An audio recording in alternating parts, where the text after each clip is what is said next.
tardes. Damos inicio a la sesión, a la última sesión de este ciclo Pensar y Hacer Diseño, organizado por el Departamento de Diseño de la Universidad de Chile. En este mes del diseño hemos recorrido diversos temas que han reflejado el quehacer, tanto en el ámbito de la investigación como en el quehacer docente de nuestros académicos, que han estado centrados principalmente en sus líneas de investigación.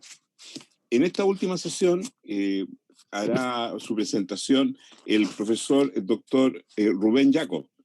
La temática tiene directa relación con todo lo que ha sido su desarrollo académico y sus publicaciones en el mismo plano, que se refieren al diseño emocional. La charla de hoy día se denomina Afectividad y Diseño. Así que dejo a Mauricio Tapia, nuestro coordinador de extensión, que en este acto, ¿no es cierto?, que junto con hacer esta conferencia damos cierre a este ciclo. Buenas tardes a todas y a todos. Quería agradecer la participación de todos los académicos e invitados que tuvimos en estas 4 semanas. ¿Ya? Y quería dar las gracias también a la dirección de extensión de la facultad, específicamente a los que hacen posible estas transmisiones, y nos estaremos viendo en una nueva oportunidad. Gracias. Bien, profesor Jacob. Adelante. Ya. Bueno, gracias por las presentaciones. Voy a compartir pantalla entonces para comenzar. Ven ahí mi pantalla, ¿no? Sí, perfecto. Ya, perfecto. Vamos a comenzar entonces.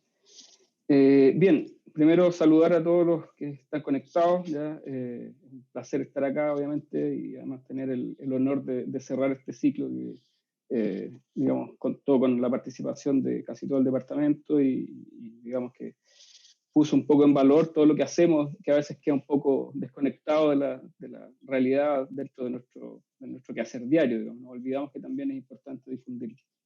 Entonces, como ya se dijo, voy a presentar hoy digamos, una charla, una conferencia sobre este tema, diseño de afectividad, donde principalmente voy a presentar proyectos de investigación que fueron desarrollados en la Universidad de Chile, proyectos que han sido, digamos, elaborados por bastante tiempo, la mayoría están, digamos, incluso sin terminarse en el estricto sentido de la palabra, porque en realidad vamos a ir presentándolos y van a ver que son bastante complejos, tienen un montón de componentes que de alguna manera cuesta mucho darlos por terminados. Entonces, primero, eso sí, me gustaría, digamos, para los que no están tan familiarizados con el tema, hablar un poquito de este término. ¿Ya? O sea, cuando me preguntaban, sí que vaya a dar una charla, sí, que bueno, y va a ser de diseño emocional, ¿ya? Entonces, es como recurrente esta idea del diseño emocional. Sin embargo, hoy, en 2020, es un tema o una nomenclatura, una denominación que quizás no es la más correcta. ¿Ya? Tuvo sentido en un momento, sobre todo en términos de dar a conocer un nuevo enfoque que empezó a aparecer, ¿ya? En un punto de la historia de nuestra disciplina, ya historia reciente, y funcionó muy bien, ¿ya? Funcionó muy bien como para difundirlo y que la gente entendiera más o menos lo que es. Sin embargo, en el 2020 ya no tiene tanto sentido hablar de diseño emocional como a secas. ¿Ya? El diseño emocional ha tenido distintas denominaciones. Uno de los primeros cambios que creo que fue bien afortunado fue denominarlo diseño y emociones en vez de diseño emocional, ¿ya? En el sentido que convivíamos un poco con las emociones en el mundo del diseño, pero no tratábamos, o sea, el diseño en sí mismo no era el emocional. ¿Ya? También hablamos de diseño de afectividad, que es como se le dio nombre, digamos, a esta breve conferencia. Diseño basado en las emociones y la experiencia, que es digamos, con un término, una nomenclatura que he estado acuñando yo en los últimos años. Y, por ejemplo, la versión más reciente, digamos, la razón de ser más nueva, ¿ya? Y que está en pleno desarrollo de este tipo de enfoque académico de nuestra disciplina es lo que se denomina diseño positivo. ¿ya? Para llegar, digamos, a lo que, digamos, el diseño emocional es un enfoque hoy reconocido, que la gente entiende más o menos de lo que le hablan, ¿ya? Y que de alguna forma es, digamos, internacionalmente respetado también en términos académicos, de publicaciones, de gente trabajando en esta área, ya han pasado un montón de cosas. Entonces, seguramente muchos de ustedes conocen a este caballero, ¿ya? Que es el responsable de alguna forma con este libro publicado en 2004 en inglés, de ponerle nombre al enfoque, ¿ya? Pero también desde antes estaba Patrick Jordan, por ejemplo, trabajando estas temáticas con su libro también bien conocido, El diseño de los objetos placenteros, y particularmente este caballero, Peter de Smet, había hecho su tesis doctoral en 2000 en lo que él denominaba diseñar emoción. ¿Ya? Específicamente este lugar, ¿ya? Físico, geográfico, es muy importante para este movimiento, es donde nace, ¿cierto?, la Universidad Tecnológica de Delft en los Países Bajos, eh, particularmente su Facultad de Ingeniería del Diseño Industrial. En el 99 se juntan estas 5 personas, ¿ya? Paul Hecker, Jerome Van Erp, Heike Luden, Marco van Hout y Peter de Smet, que ya lo habíamos mencionado, y forman lo que se denomina la sociedad, digamos, de diseño y emociones, ¿ya? Esta sociedad de diseño y emociones, ¿cierto? Genera, ¿no? Organiza la Conferencia Internacional de Diseño y Emociones, la primera de ellas, en 1999, a la que asistieron humildemente 41 diseñadores, algunos investigadores, y hubo 13 papers presentados. Una conferencia chiquitita, ¿ya? Que realmente no tuvo mucha gravitancia en ese momento, pero sí la tuvo después. El impacto que generó el comenzar a hacer rodar esa bola de nieve, ya generó 10 conferencias más. Ya está, por ejemplo, en Londres el 2012, que la pongo porque tuve la fortuna de estar ahí, digamos, ya cuando era un movimiento bastante definido y grande. Ya estamos hablando de una conferencia de 350 personas, 500 personas en algún momento. En Latinoamérica también tuvimos de visita a la Sociedad de Diseño de Emociones, ya el 2014 fue en Colombia la conferencia, en la Universidad de los Andes, y el 2016 se realiza la 10ª conferencia en Ámsterdam. O sea, en el fondo se cierra el círculo y vuelve a ocurrir la conferencia en el lugar donde comenzó, ¿ya? Y aquí están los mismos 5 personajes, ya con el paso de los años encima, pero más contentos y más enfocados, digamos, en esto que nunca. Pero ya el mismo 2016 ellos decían voluntariamente que la Sociedad de Diseño y Emociones se acaba. ¿Ya? Se terminó la Sociedad de Diseño y Emociones y al mismo tiempo nace, ¿ya?, el Instituto de Diseño Positivo en la misma universidad, en la Tecnológica de Delft, ¿ya? Donde se empieza a cultivar, ¿ya?, todo aquello en lo que el diseño emocional había empezado a evolucionar. ¿Ya? Se había transformado en una cosa mucho más compleja, mucho más ambiciosa también en términos de qué es lo que se quería lograr, y se hacía, digamos, insuficiente esta sociedad de diseño de emociones. Se genera el proyecto del Instituto de Diseño Positivo, un proyecto de mucho dinero que financia el Estado holandés, ¿ya? Y aparece entonces este nuevo como centro, este polo importante para este movimiento. Y la pregunta es, ¿y en Chile? ¿Qué estaba pasando? ¿Ya? Porque como vemos en la foto, afortunadamente en Chile pasan cosas, ¿ya? Y últimamente pasan más cosas. Entonces, en Chile, ¿qué estaba pasando? En Chile, en ese momento no pasaba mucho. Últimamente sí han pasado bastantes. ¿Ya? Por ejemplo, tengo el placer de contarles sobre la publicación, digamos, del último número de la revista Diseña, el más reciente de todos, ¿ya? El número 17, que está dedicado 100% a este tema. ¿Ya? Tuve la fortuna de ser el editor invitado y convoqué también a 2 colegas a quienes respeto y aprecio mucho y que me acompañaron en la tarea de la edición de ese número. Valentina Roñoli y Santiago de Francisco, del Politécnico de Milán y de la Universidad de los Andes en Bogotá, respectivamente. Y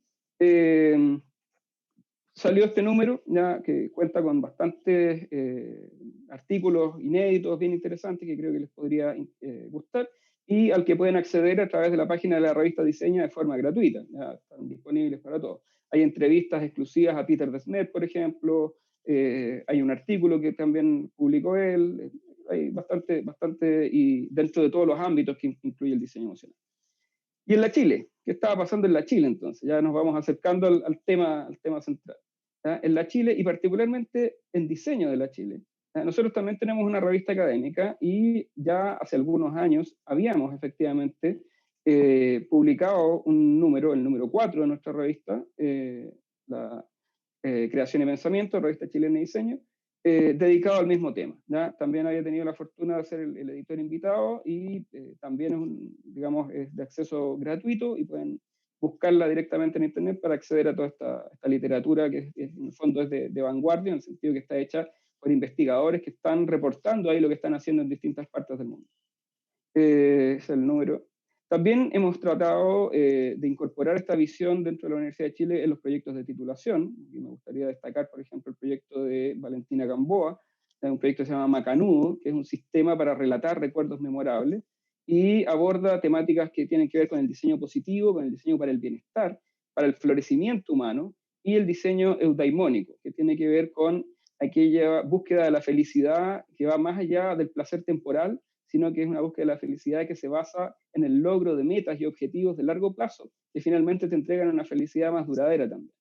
Ella hizo muchas pruebas, trabajó con adultos mayores, ya, bajo un programa específico del gobierno, donde ellos finalmente contaron con este, es un sistema más que un producto, ya, que permitía que a través de estos cubitos fueran armando un relato, ya, de un recuerdo que ellos hubiesen vivido, y de alguna forma también lo comunicaran a los demás de manera más completa, con mayor recuerdo de detalles, estimulando obviamente la mente, que digamos que a uno en la medida que se va haciendo más viejo, le va costando más recordar cosas. El juego, digamos, es finalmente una especie de juego, o por lo menos un sistema lúdico, ya que permite entonces acercarnos a este recuerdo.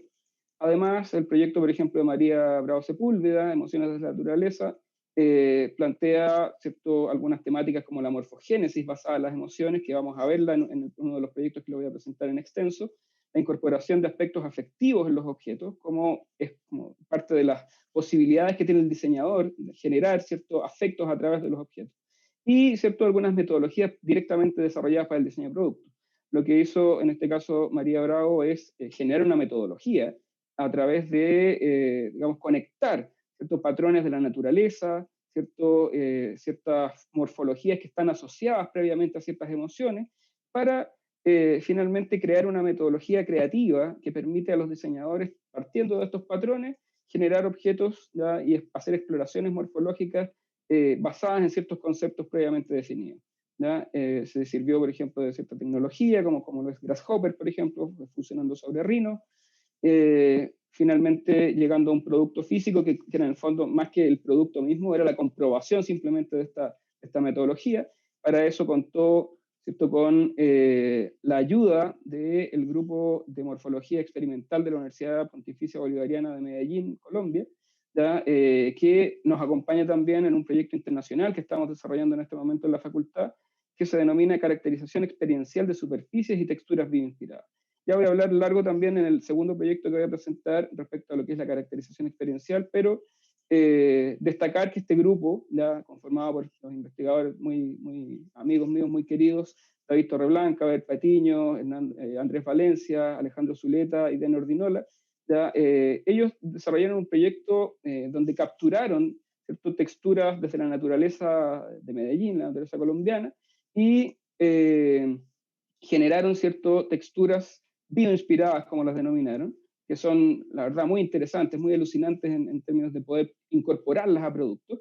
Y eso es lo que estamos buscando ahora, tratar de definir qué es lo que la gente siente y piensa con estas texturas, y ver en qué productos sería más adecuado, por ejemplo, de intervenirlas. ¿Ya?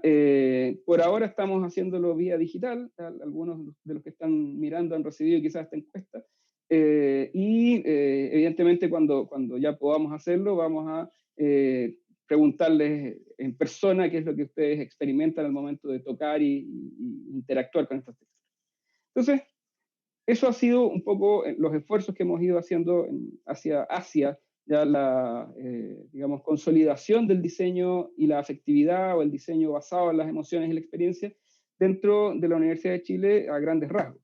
¿ya? Me voy a referir a continuación a dos proyectos, ¿ya? Que son más de largo aliento, más relevantes quizás, que hemos ido guiando a lo largo de estos años, empujando, y donde quizás voy a referirme con mayor detalle a algunas de las temáticas que ya he ido como introduciendo. Entonces nos vamos a dedicar al diseño de la afectividad, efectivamente, pero particularmente a la parte que dice proyectos de investigación desarrollados en la Universidad de Chile. Nosotros en diseño, ya cuando investigamos, ya tenemos ciertas tipologías de investigación, ciertos paradigmas, le decimos, donde hablamos de investigación, por ejemplo, sobre diseño, ¿ya? Investigación para el diseño y a través del diseño. Hay otro paradigma, el de Freiling, quizás el más conocido, ¿ya? Que digamos es el de Nigel Cross. Bajo el de Freiling, nosotros yo diría que nos hemos enfocado, particularmente desde las investigaciones que les voy a presentar, en la investigación para el diseño y a través del diseño. Y en el de Cross, ¿ya? Nos hemos enfocado en investigar a las personas, investigar a los procesos particularmente, ¿ya? Y nos queda pendiente la aplicación a los productos, que es un paso ya más avanzado. El primer proyecto es un proyecto Fondart de investigación de la línea de diseño, denominado Método para la morfogénesis de objetos con valor afectivo a partir de los sonidos asociados a las emociones. Entonces, esto que suena medio complejo de entender de buenas a primeras, voy a tratar de explicarlo. ¿Ya? Esto es un proyecto que tuvo un equipo bastante numeroso, ¿ya? Donde participamos varios, digamos, miembros del departamento en distintas etapas de desarrollo del proyecto, y también estudiantes que se fueron sumando también en distintas etapas de desarrollo del proyecto y también de su propia carrera, ¿ya? En el sentido que algunos comenzaron cuando estaban, qué sé yo, en tercero, cuarto, como parte de un curso, terminaron haciendo su tesis de titulación en temas afines o que surgieron a partir del desarrollo del proyecto. Entonces, este es un proyecto que principalmente abarca la investigación exploratoria y experimental, habla de diseño desde las emociones, ¿ya? Y diseño para las emociones al mismo tiempo, y toca un tema complejo, que ya lo voy a explicar, que se denomina correspondencias transmodales entre el sonido, la emoción y la forma, ¿ya? O intermodales también. Es investigación para el diseño, a través del diseño, investiga los procesos, investiga las personas. El marco teórico de este proyecto, y voy a tratar de contarlo sin latearlos y matarlos de aburrimiento, ¿ya? Lo voy a estructurar en ciertas premisas. Les digo premisas porque no alcanzan a ser hipótesis, ¿ya? En el sentido de que están bastante demostradas. Sin embargo, tampoco corresponden, ¿cierto?, a, digamos, evidencia absoluta, sino que tuvimos que nutrirnos nosotros de información previa, que es inherente, digamos, al proceso de investigación cuando uno realiza este trabajo, sobre todo en nuestra disciplina, diría yo. Y las tuvimos que ir como predemostrando estas premisas para poder ir avanzando en el razonamiento del proyecto. Pero esta primera premisa, ¿ya?, tiene que ver con que las emociones tienen sonidos asociados. Y ahí ven ustedes una larga lista, que es mucho más larga, y coloqué algunas de las cosas nuevas, de literatura que nos permitió comprobar que eso era así, ¿ya? Y que estaba bastante demostrado previamente, por lo tanto no nos correspondía a nosotros demostrarlo necesariamente, ¿ya? Las emociones tienen sonidos asociados, ¿ya? Y, por ejemplo, cuando alguien se ríe, tenemos claridad de que efectivamente hay algo que nosotros asociamos directamente a las emociones. Lo mismo que cuando alguien está triste, ¿ya?, o cuando le da asco, tenemos esta idea, ¿cierto?, de que hay ciertos sonidos que caracterizan a esa emoción, que son parte de la emoción. De hecho, funcionan como parte de lo que se denominan manifestaciones conductuales de la emoción, ¿ya?, donde está, además de los sonidos, ¿ya?, el volumen de la voz, el timbre, la interjección que uno genera, los gestos de la cara, como vemos acá, también son claves, y las actitudes corporales son el tercer componente conductual. Entonces, si nos enfocamos solo en el sonido, sabemos que hay algo que caracteriza, ¿cierto?, las emociones. Además, una siguiente premisa tiene que ver con que ciertos sonidos provocan emoción, ¿ya? Eso quiere decir que, por ejemplo, la música, ¿ya?, es el mejor ejemplo de esta idea.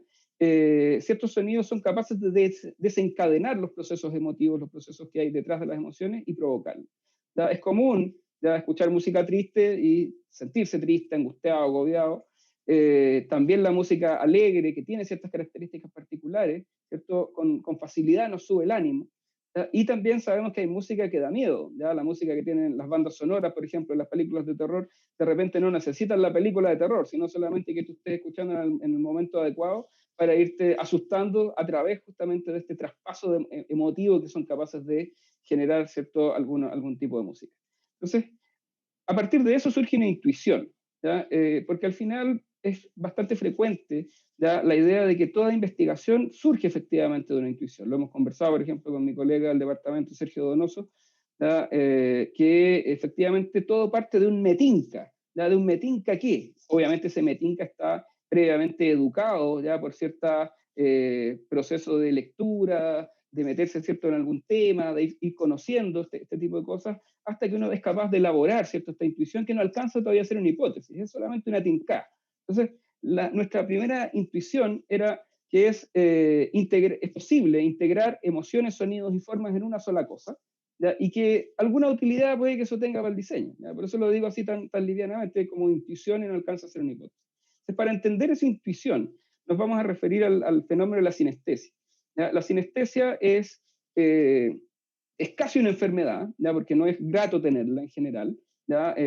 Quienes no poseemos esta condición, que es lo que técnicamente es, ¿ya? Una condición genética, lo vemos como algo muy mágico, muy entretenido, donde, mira, esta persona escucha un sonido y ve colores, ¿ya? O huele algo y escucha sonidos.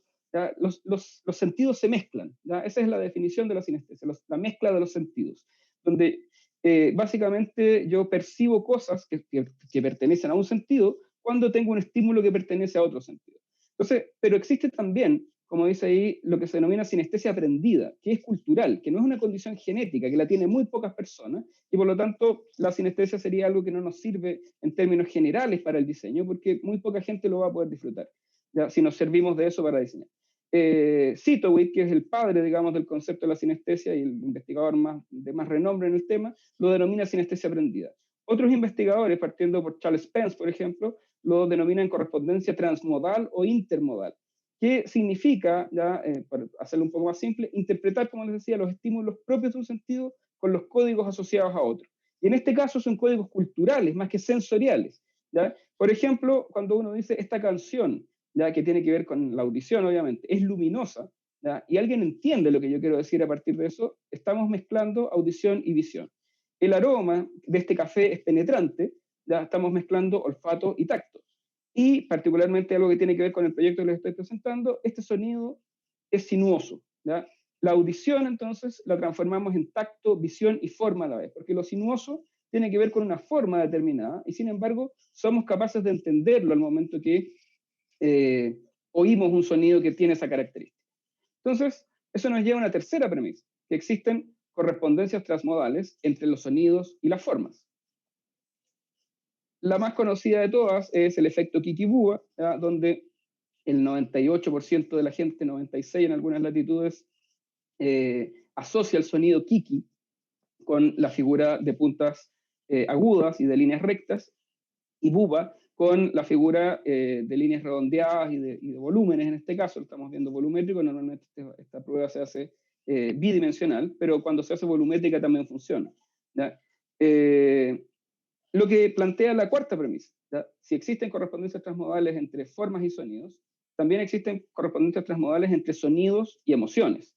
¿Ya? También hay una serie de literatura que apoya esa premisa, ¿ya? Y particularmente nos mencionan que el tono, el timbre, el ritmo y el tempo de la música se puede diseñar, ¿ya? Directamente para que genere una emoción u otra.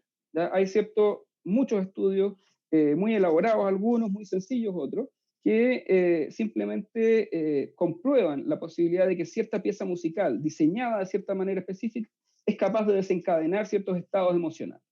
¿Ya?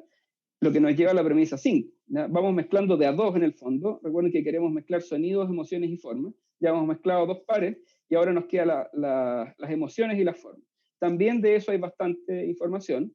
Ya estamos mezclando emociones y formas, y una de las digamos, propuestas más interesantes desde el diseño quizás sea el trabajo de Pip Mothersill, investigadora del MIT, ¿ya? Que generó un software que es capaz de, a partir de ciertos datos y de estas correspondencias que ya están establecidas, ¿ya? Recuerden que las correspondencias transmodales son culturales, estas correspondencias que están traducidas, ¿cierto? De cierta línea con tales características, genera tal o cual emoción, o da la impresión de tal o cual emoción, ¿ya? Genera un software que es capaz de incorporar esa emoción a un elemento neutro, como era originalmente un frasco, que es el que está acá al medio. ¿Ya? Y en la medida que se incorporan estos códigos afectivos, ¿cierto? El frasco va tomando una forma u otra. Entonces teníamos ahí la tercera de las parejas. Sin embargo, encontramos también dentro de nuestra revisión de literatura previa, ¿ya? Un artículo en particular, el de Kawahara y Shinohara, donde aseveran, ¿cierto?, que existe una relación tripartita entre sonido, forma y emociones. Estamos hablando entonces de que hay una correlación entre las formas asociadas a los sonidos y las emociones que se experimentan al oír esos sonidos. Y era algo que para nosotros, valga la redundancia, era música para nuestros oídos, porque era lo que queríamos saber. ¿Ya? Queríamos saber, ¿cierto?, que había una relación entre sonidos, formas y emociones que podíamos aprovechar para el diseño. Terminado este proceso de revisión, ¿cierto? Publicamos un artículo sobre el tema que reunió todo esto que yo les estaba contando de manera más académica quizás, y fuimos de cabeza al proceso. Lo primero que hicimos en ese proceso fue obtener ciertos sonidos vinculados a las emociones, pero también ahí hicimos una revisión de literatura donde llegamos a la conclusión de que no éramos nosotros los que teníamos que generar dichos sonidos, sino que habían bibliotecas de piezas musicales, muy breves algunas, más largas otras, y habían muchos artículos al respecto, que establecían canciones o piezas musicales directamente asociadas a las emociones de manera comprobada.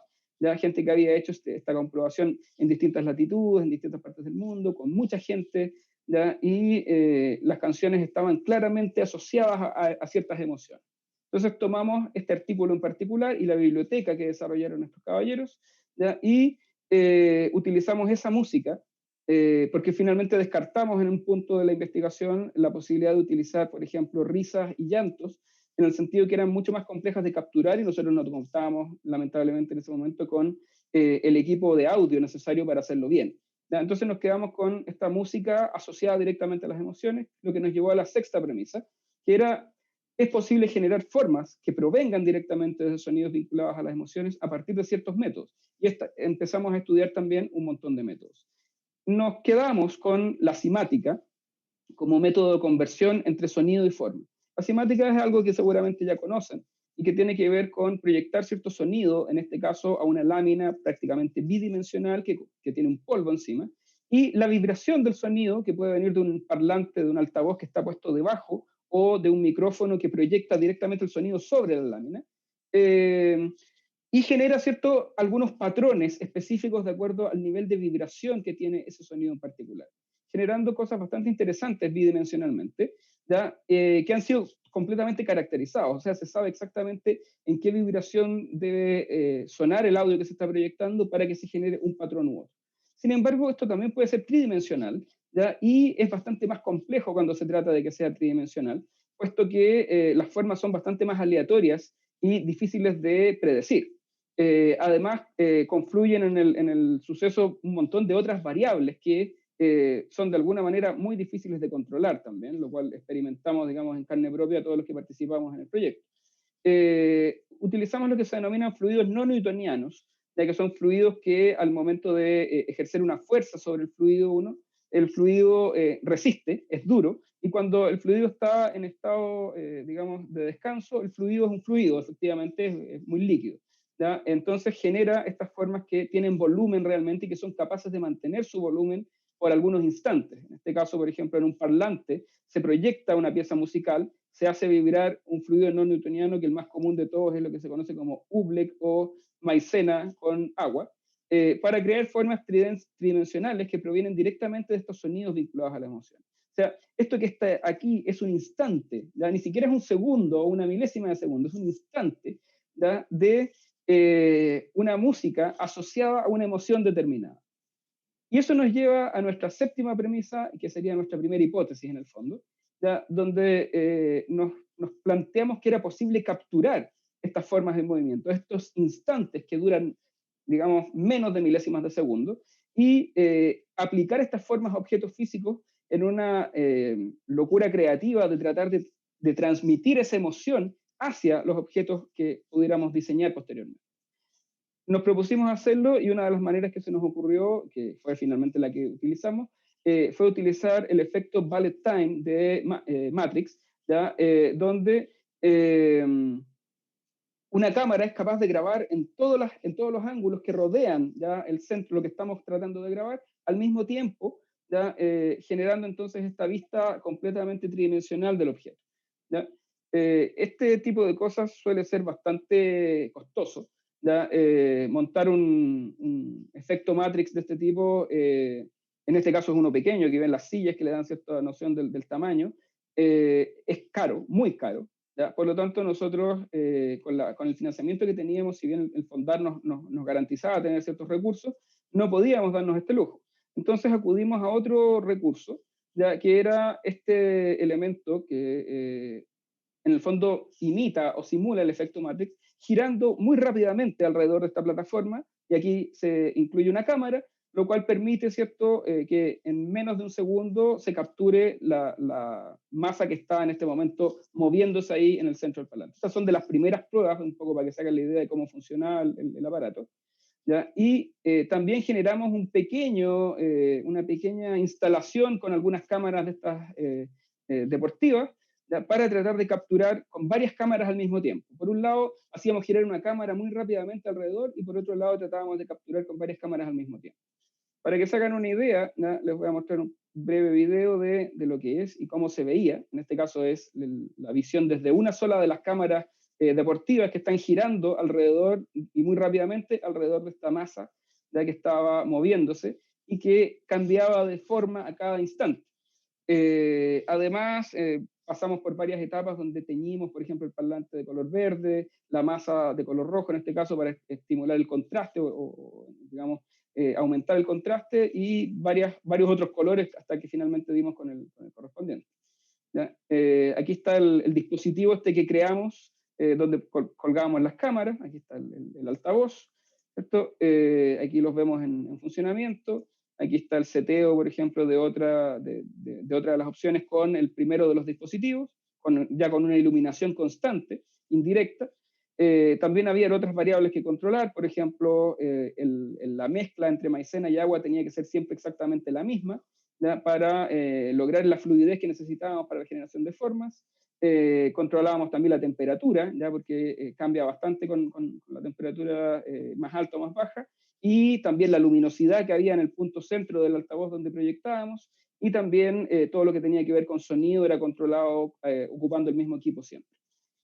Utilizamos finalmente un software de fotogrametría, Agisoft Metashape, para el paso desde la fotografía al 3D, donde lo que hicimos fue elegir un instante, que siempre era el mismo, y la misma cantidad de fotogramas que lográbamos grabar, ¿cierto?, en cada prueba que hacíamos con los distintos sonidos asociados a las emociones, y generábamos entonces, el programa lo generaba en realidad por nosotros, este círculo de fotografías que finalmente el mismo software utiliza para generar una forma tridimensional.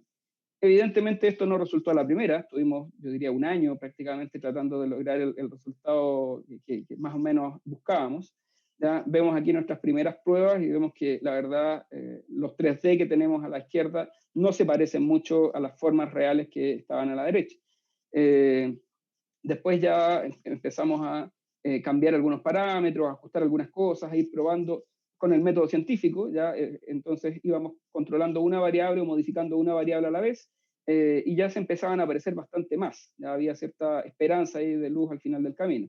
Este tipo de tabla, capturas por ejemplo del 21 de agosto del 2019, tablas como esta tenemos 80, ¿ya? Que más o menos declaran el cambio de pequeñas variables hasta llegar, ¿cierto?, a los resultados que buscábamos. Este es el setting final, ¿ya?, del experimento. Aquí vemos el mismo software que vimos antes, ya con un resultado un poquito más prometedor, y después a través de un software de modelamiento preparamos las formas que habíamos capturado para una impresión 3D. Aquí tenemos ya formas casi finales, muy, muy similares a las formas que efectivamente se generaban en un instante preciso sobre el altavoz, y aquí algunas de las formas que ya pudimos imprimir. Ya tenemos aquí distintas formas que ustedes pueden ver y que finalmente las imprimimos en 3D. Esto fue justo antes de, digamos, poder de perder la posibilidad de entrevistar a la gente y preguntarle cosas, ¿ya? Entonces las tenemos esperando ahí en la facultad en este momento. Entonces, en base a eso, planteamos una de las hipótesis más relevantes del proyecto, que es que existen diferencias significativas y perceptibles entre las formas creadas a partir de los sonidos vinculados a las distintas emociones. En el fondo, estamos diciendo que la forma de la ira no es igual a la forma de la alegría. ¿ya? Y eso parece ser, en este momento, en base a los resultados que obtuvimos, bastante indiscutible. Lo que no sabemos es si la hipótesis 3 es viable, ¿ya? Que nos dice que las emociones asociadas a los sonidos que dieron origen a las formas creadas pueden ser reconocibles o percibidas por parte de las personas en dichas formas. ¿Qué quiero decir con eso? Que si miro una de las formas creadas que surgió a partir de un sonido asociado a la alegría, la percibo como una forma alegre, ¿ya? O por lo menos por ahí va la cosa, ¿ya? Por lo menos no la percibo como una forma triste, ya es un avance en la dirección que nosotros no queremos. Entonces, ¿cómo lo vamos a comprobar esto? De la forma en que los diseñadores sabemos hacerlo, ya que es preguntándole a la gente. Vamos a utilizar para ello métodos tradicionales de autorreporte, por ejemplo, entrevistas, encuestas, diferencial semántico, y también métodos biométricos, como por ejemplo el software Emotions y particularmente el Emotive Epoch, que es un electroencefalography, que permite capturar, ¿cierto?, las ondas cerebrales de la persona que está viendo, en este caso, interactuando con la forma. Ya vamos a jugar ahí con algunos métodos en el sentido de que no estamos seguros que la situación de laboratorio, por ejemplo, en que la persona se coloca al momento de colocarse este aparato en la cabeza, no la ponga lo suficientemente nerviosa para que en el fondo lo que veamos acá no sea suficientemente fidedigno respecto a lo que realmente está experimentando. Pero sí vamos a utilizar ciertos estos métodos como complemento a los autorreportes más tradicionales. Tenemos otro método que vamos a utilizar, que es la captura, ¿cierto?, de los gestos faciales, donde el mismo software, en este caso, es capaz de decirnos la emoción que está experimentando la persona frente a la interacción con esta forma específica que ojalá sea, evidentemente, acorde con la emoción que le dio origen a esa forma cuando partimos con todo este proceso que les conté previamente. La hipótesis 4 es que es posible aplicar estas formas a objetos, ya ni siquiera a formas abstractas, sino directamente a objetos como, no sé, una cámara, un vaso, un teléfono, una taza, lo que sea, y que en esos objetos las personas son capaces de percibir, ¿cierto?, estas emociones. Una segunda intuición, ¿ya?, tiene que ver con que el valor emocional del proceso es significativo. ¿Ya? Quiere decir que si la gente conoce este proceso, todo esto que les mostré, donde gira la camarita, capturamos la forma, la imprimimos en 3D, sabemos que proviene de cierto sonido particular, etcétera, etcétera, nosotros podemos valorar ese proceso y el objeto creado a través de ese proceso puede tener un valor afectivo inmediato. ¿Ya? Por ejemplo, si una persona conoce el proceso por el que fue creado el objeto a partir de, de una canción que le gusta, o desde el sonido de la risa de su hijo, por ejemplo, ese objeto que está creado así va a tener un valor afectivo profundo desde el inicio de esta relación persona-producto. Hay antecedentes de eso, por ejemplo, en este proyecto, ¿ya? El Love Project de Guto Requena, donde a partir, ¿cierto?, de 3 manifestaciones biométricas, el tono de la voz, los latidos del corazón y la sudoración de la piel, cuando las personas cuentan una historia de amor, ¿ya? Su historia de amor particularmente, la más importante de su vida, ellos capturan ciertos parámetros y los asignan a la impresora 3D que da, por ejemplo, la altura del objeto, el ancho del objeto y el espesor, el grosor en el fondo de la línea. Y con eso generan productos que son exclusivos y asociados directamente a esta historia de amor. ¿Ya? Ellos lo transformaron recientemente en un proyecto más ambicioso que se denomina Aura, donde simplificaron algunos de los parámetros.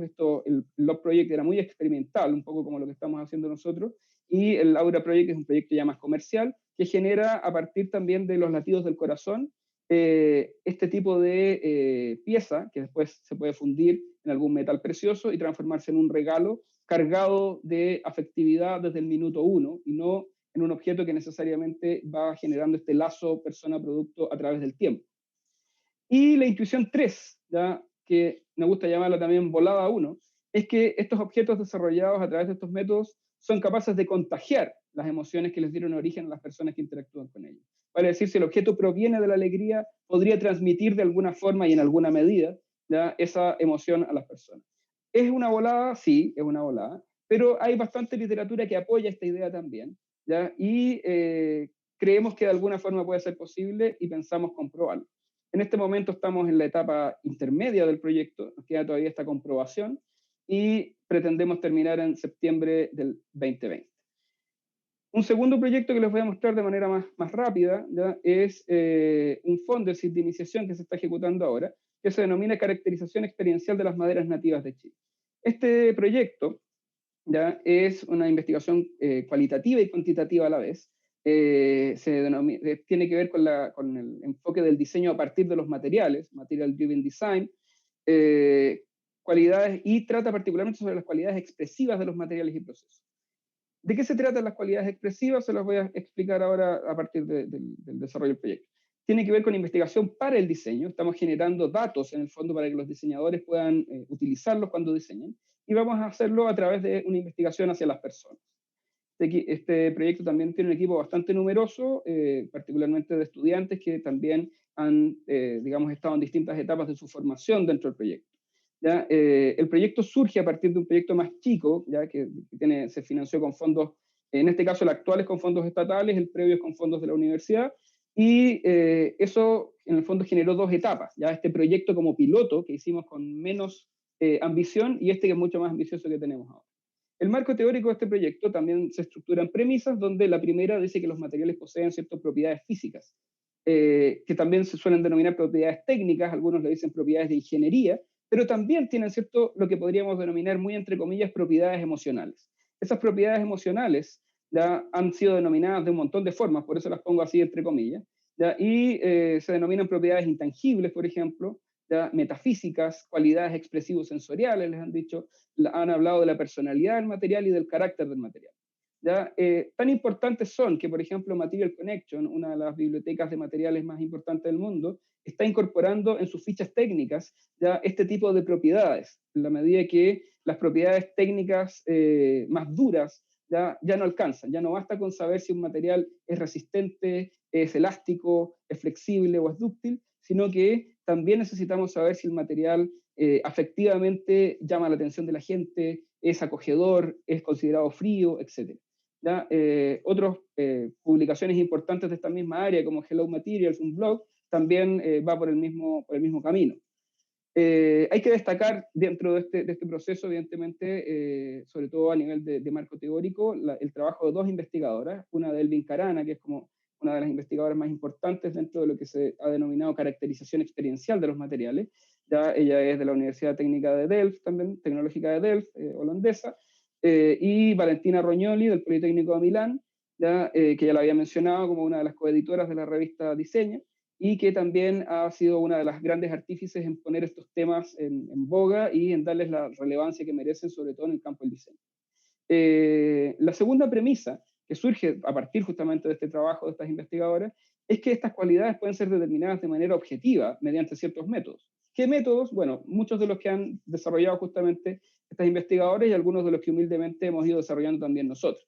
El método quizás más conocido, que es el Material Driven Design, donde reunimos usuario, material y producto en cierto contexto determinado para establecer entonces algunas propiedades que el material tiene en este sentido más afectivo. Y que culmina este método en un toolkit, en un juego de herramientas que permiten a través de ciertos procesos predeterminados que la gente caracterice eso de manera más objetiva. ¿Vale? Es decir, todos lo caracterizan ocupando la misma herramienta y tenemos una idea general de lo que es afectivamente un material.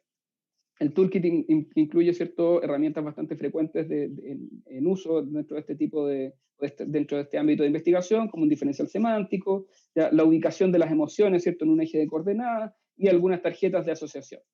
Entonces, llegamos al concepto de experiencia con los materiales, que es mucho más complejo que los conceptos de propiedades emocionales o de propiedades intangibles y cosas por el estilo. Hablamos de la experiencia con los materiales y particularmente las dos investigadoras que mencionamos han cultivado este concepto, han acuñado este concepto en su trabajo en el Material Experience Lab, que tiene sedes en Holanda y en Italia justamente, y que diga, su representante más cercano es Camilo Ayala, que un investigador de este tema que estudió con Valentina Rognoli y hoy en día está en la Universidad de los Andes en Colombia y que espero pronto nos visite, si es que está escuchando por ahí, en Chile cuando se pueda viajar nuevamente. Hay dos libros que tratan específicamente el tema, que han salido, digamos, este ya lleva un par de años y el otro es bastante más reciente, y plantean la idea de esta existencia de las cualidades experienciales de los materiales en 4 niveles. Estos 4 niveles corresponden al nivel performativo, que tiene que ver con aquello que el material nos hace hacer. Cuando uno dice, me dan ganas como de meterle el dedo al material, me dan ganas de romperlo, me dan ganas de arrugarlo, me dan ganas de apretarlo, es el nivel performativo, aquello que el material nos hace hacer, ¿ya? Y cómo se comporta el material ante esos actos que nosotros hacemos también, su performance. El nivel sensorial tiene que ver con tacto, visión, olfato, sonido y gusto, ¿ya? Son atributos que en general la gente tiende a evaluar de manera bastante similar. El nivel afectivo, a un tercer nivel, que tiene que ver directamente con las emociones que sentimos frente a un material determinado, y el nivel interpretativo, que tiene que ver con los significados que le damos de acuerdo a nuestra carga cultural. Ya, si nosotros tenemos cierta edad, somos más jóvenes, más viejos, nacimos en tal parte, nacimos en tal otra, crecimos en tal parte, crecimos en tal otra, tenemos cierta educación, etcétera, etcétera, cambia muchas veces aquello que consideramos, por ejemplo, tradicional, sobrio, vulgar, moderno, futurista, antiguo, ya eso es bastante variable y tiene que ver un poco con, o sea, no un poco, sino muchísimo con la cultura que la gente trae, digamos, consigo. La madera, en nuestra tercera premisa, es que puede ser caracterizada y debe ser caracterizada experiencialmente, ¿ya? Y para eso también hay un montón de literatura que nos apoya, hay experimentos no similares al que estamos haciendo ahora, porque estamos ocupando, digamos, justamente estas propuestas y estos enfoques que son más de vanguardia, pero son un poquito más tradicionales, y que se han hecho en países como Finlandia, Noruega, Estados Unidos, Canadá, que son países madereros por, digamos, tradición y que, de los cuales nosotros tenemos muchísimo que aprender. Una cuarta premisa es que en Chile la madera nativa solo se caracterizado desde el punto de vista de sus prestaciones técnicas, y los diseñadores requieren una caracterización de tipo experiencial. Nosotros, como para diseñar algo, para diseñar un mueble, por ejemplo, que va a ser hecho de madera, ya nos sirve esa información, nos sirve saber qué es lo que la gente siente, piensa, cree sobre un material determinado, más allá si el material resiste o no resiste, que las personas se sienten en ese mueble que estoy diseñando. Hay varios intentos desde Chile, particularmente Jimena Alarcón, Juan Carlos Bride, han trabajado con tableros, ya tableros de madera en base a pino, tableros de partículas, y nosotros con algunos investigadores, colegas, hemos hecho ya una primera caracterización de 5 especies. Pero sin embargo, en Chile no es algo que se haya hecho con frecuencia, no es algo que esté presente y tampoco es algo que sea particularmente conocido. Afortunadamente ya sí hay más gente que se está enterando del tema y que cultiva también esta visión de los materiales, que difiere un poco de la visión más tradicional, técnica y de la ingeniería. Y eso nos lleva a la hipótesis del proyecto. Este es un proyecto de investigación mucho más duro porque pertenece al tipo de proyectos Fondesit, entonces tiene que tener, ¿cierto?, una hipótesis concreta, y que básicamente en este caso es muy exploratoria, que nos dice que a través de la definición de estas cualidades nosotros podemos, digamos, conocer las respuestas que la gente tiene y optimizar, ¿cierto?, los procesos de selección de materiales que los diseñadores hacen. Un diseñador elige metal, elige plástico, elige madera, y dentro de las maderas escoge esta madera o la otra en base particularmente a este tipo de características y no tanto a propiedades más técnicas, ¿ya? Porque las propiedades técnicas están más o menos claras. Entonces hay un amplio, digamos, background de literatura, software y ayudas que nos permiten decir cuándo una propiedad técnica funciona o no en un producto. Sin embargo, esto es bastante más inmanejable hasta el día de hoy. Hay ciertos objetivos, vamos a hacerlo en este caso con 15 especies, el proyecto previo lo hicimos con 5. Vamos a establecer también qué métodos son los adecuados para esto. Vamos a probar varios métodos, no solamente el toolkit de Elvin Carana, sino que vamos a utilizar también los métodos biométricos que les dije antes, ¿cierto? Algunas encuestas, entrevistas cualitativas, cuantitativas, etc.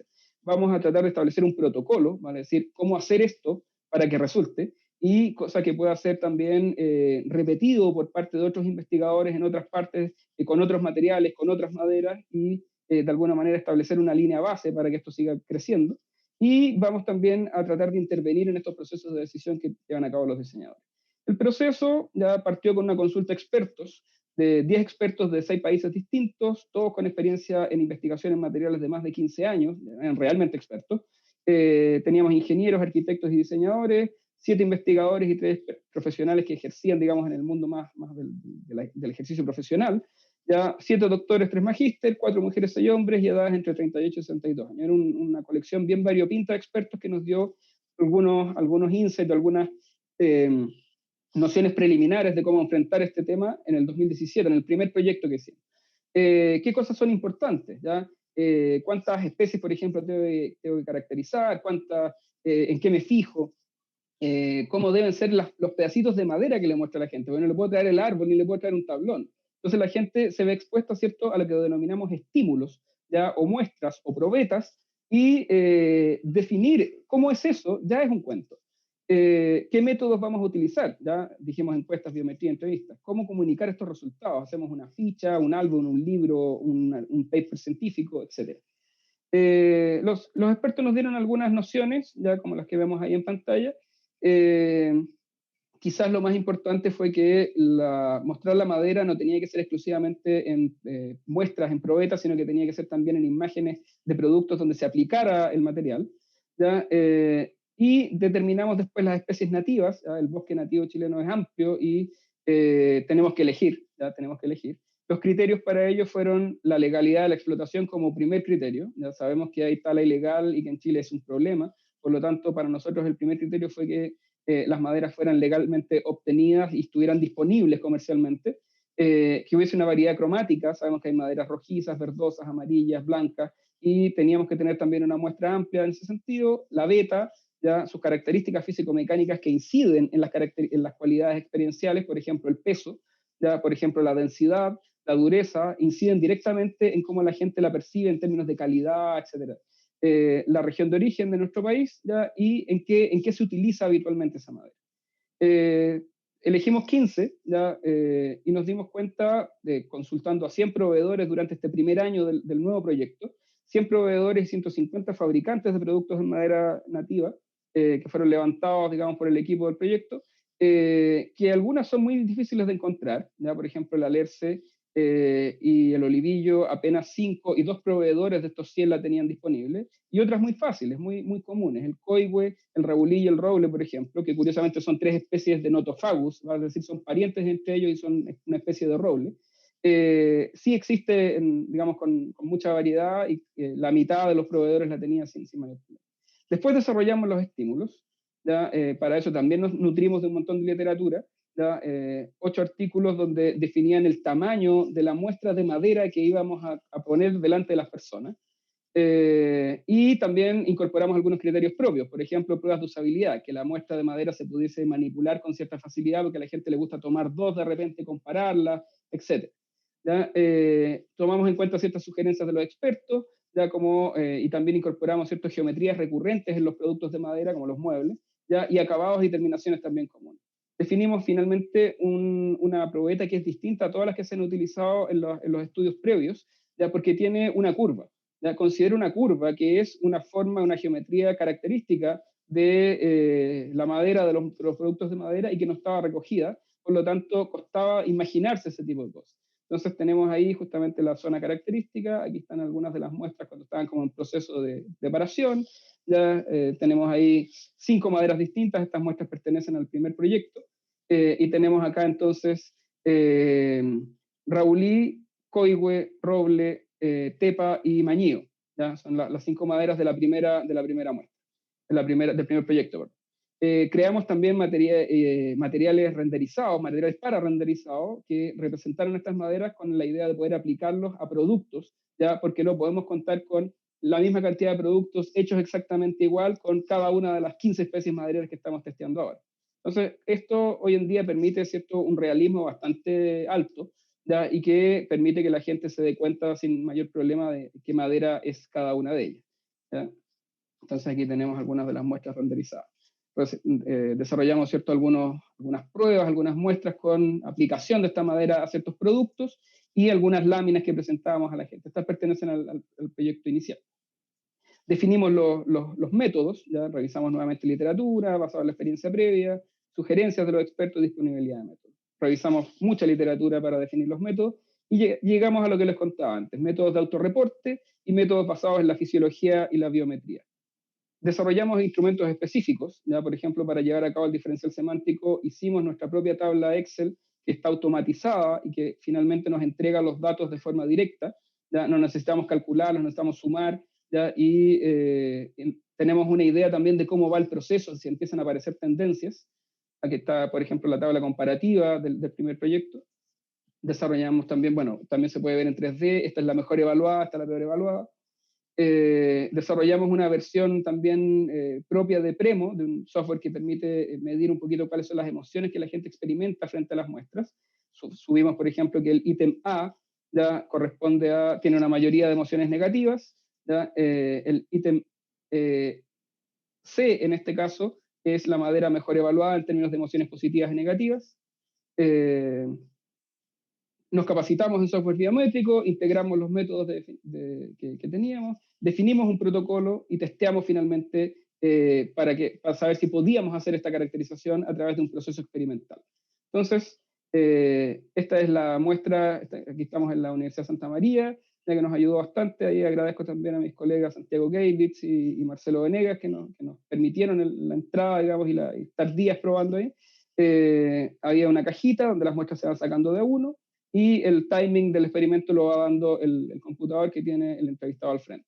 Hay etapas comparativas, hay etapas de entrevista cualitativa donde se conversa con la entrevistadora, y finalmente la persona entrega su opinión desde varias perspectivas. Finalmente nos queda, estamos en eso, ¿ya?, en procesar los resultados del proyecto 1 y en avanzar en la discusión y conclusiones, por supuesto, del proyecto actual y del primero. Les soplo, por ejemplo, algunos resultados obtenidos. Ya en las emociones negativas, el roble es el mejor evaluado, y también es en cuanto a la preferencia que le da a las personas. ¿Cuál usted prefiere de estas 5 maderas? El roble es también indiscutiblemente el mejor aspectado. Después ya tenemos en este caso, en términos de emociones positivas y negativas, al mañío como en segundo lugar, y que corresponde al tercer lugar, muy ajustado con el COIWE respecto a la preferencia que la gente le da en cierto orden, ¿ya? Hay una incongruencia entre los resultados, una diferencia que siempre es interesante de analizar por qué ocurre con el Raulí. ¿Ya? El Raulí está muy bien evaluado respecto a las emociones positivas y negativas que genera, y no tan bien evaluado en términos del orden en que la ponían cuando tenían las 5 maderas juntas para comparar. Uno de los resultados al que vamos a llegar sí o sí es una ficha técnica. Sabemos que las fichas técnicas de materiales son medias complejas de manejar, medias duras. Queremos hacer algo un poquito más similar a lo que se está utilizando hoy en, por ejemplo, sitios como Material District, ya que definen, ¿cierto?, ya están incorporando, como les decíamos, aspectos que son por lo menos respecto al nivel sensorial. Sin embargo, todavía no aparecen en los grandes sitios web o en las grandes bibliotecas de material como Material Connection, alusiones a los niveles interpretativos y afectivos, que son aquellos que más nos interesa a nosotros capturar en todo este proceso.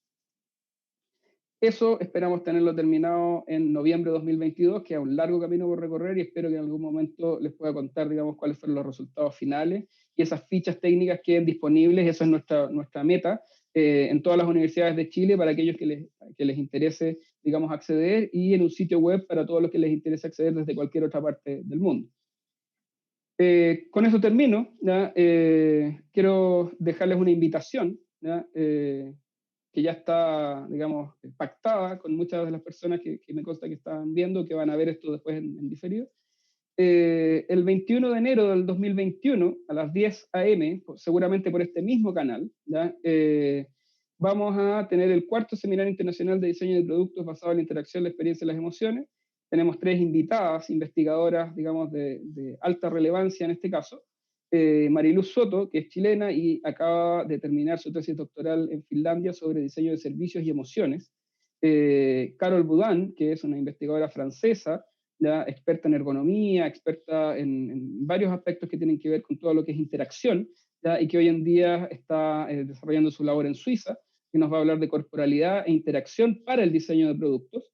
Y como broche de oro, la investigadora colombiana Liliana Becerra, ¿ya?, que está radicada en Estados Unidos, en Los Ángeles, y que es una de las mayores expertas mundiales de lo que se denomina CMF Design, que tiene que ver con el color, el material y los acabados en el diseño, ¿ya? Y cómo eso hoy en día se ha vuelto una subdisciplina súper importante y que se evalúa, entre otras cosas, desde el punto de vista afectivo y emocional, ¿ya? A gran escala. Entonces, el 21 de enero del 2021 a las 10 a.m., por la misma dirección que accedieron ahora, y seguramente va a estar publicado algunos días antes. Y eso es todo. Fin. Gracias. ¿Ya?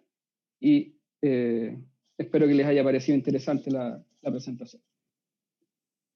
No, no queda más que agradecer al profesor Jacob. Realmente un trabajo, y que además, ¿no es cierto?, está en la punta. O sea, esto muestra, ¿no es cierto?, que que ser sistemático y tomar aquellas temáticas, ¿no es cierto?, que no están resueltas, que están en una etapa que requiere, ¿no es cierto?, más investigación y que requiere buscar cómo esta investigación, ¿no es cierto?, se traduce después en acciones propias del diseño mismo. Porque una cosa es hacer investigación y que la investigación quede ahí después y no tiene impacto. Esta investigación claramente tiene impacto. O sea, la verdad es que dan ganas de tener los resultados ya sistematizados para poder utilizarlas, ¿no es cierto?, y aplicarlas en el diseño en el día a día. Y claramente no solamente afecta el ámbito del diseño de productos, sino que yo creo que también ámbitos como la visualidad y otros que también se ven tocados por la misma temática, ¿no?, por el mismo aspecto. Así que muchas gracias, Rubén. Ha sido gracias por la invitación. muy buena conferencia. Gracias a ti por tu participación, como siempre lo ha sido, ¿verdad? Y creo que ha sido un muy buen broche de oro de este ciclo, ¿no? Mauricio, no sé. Sí, muchas gracias, Rubén, muy interesante. Cada vez que te escucho tus trabajos de investigación, se me ocurren una cantidad de proyectos aplicados con lo que estás investigando, con la actualidad en que estoy. Y bueno, aquí demuestra que la Universidad de Chile está en la vanguardia y trabaja con la vanguardia mundial. O sea, sobre todo cobra mucha importancia en la actualidad el trabajo que tú desarrollas con el tema de la pandemia, con la salud mental, un montón de aspectos que en este momento se están viendo afectados, ¿ya? Y cómo a través de la rigurosidad científica que tiene tu trabajo y la rigurosidad espiritual que de alguna manera transmiten los materiales y después son sistematizados y colocados en una ficha, como tú dices, para ser utilizados por otros diseñadores, es fantástico. Fantástico, y se demuestra que nuestro departamento va en un muy buen camino. Gracias, Rubén. Muy buena. Gracias, Mauricio. Gracias, y además Mauricio. muy pertinente, ¿eh? Muy pertinente a todo lo que es nuestro país, ¿no es cierto?, que produce tantos materiales, pero que de repente se ha profundizado poco en agregarle valor. Y yo creo que este es un muy buen camino para agregarle valor a los materiales. Sí. A través del diseño somos y a un través país, somos un país maderero, o sea, o decimos serlo. Por ejemplo, claro. Sí. Bueno, pensaba en los minerales, pensaba en los metales. O sea, la verdad que mucho. Yo pensaba en la lutería, porque estoy en esta hora trabajando en la lutería, viendo de qué manera tomar esas maderas que son bien de crecimiento muy lento, por algo, el pino no tanto, pero las otras tienen crecimiento que no es rápido. Por lo tanto, se le requiere entregar mucho valor.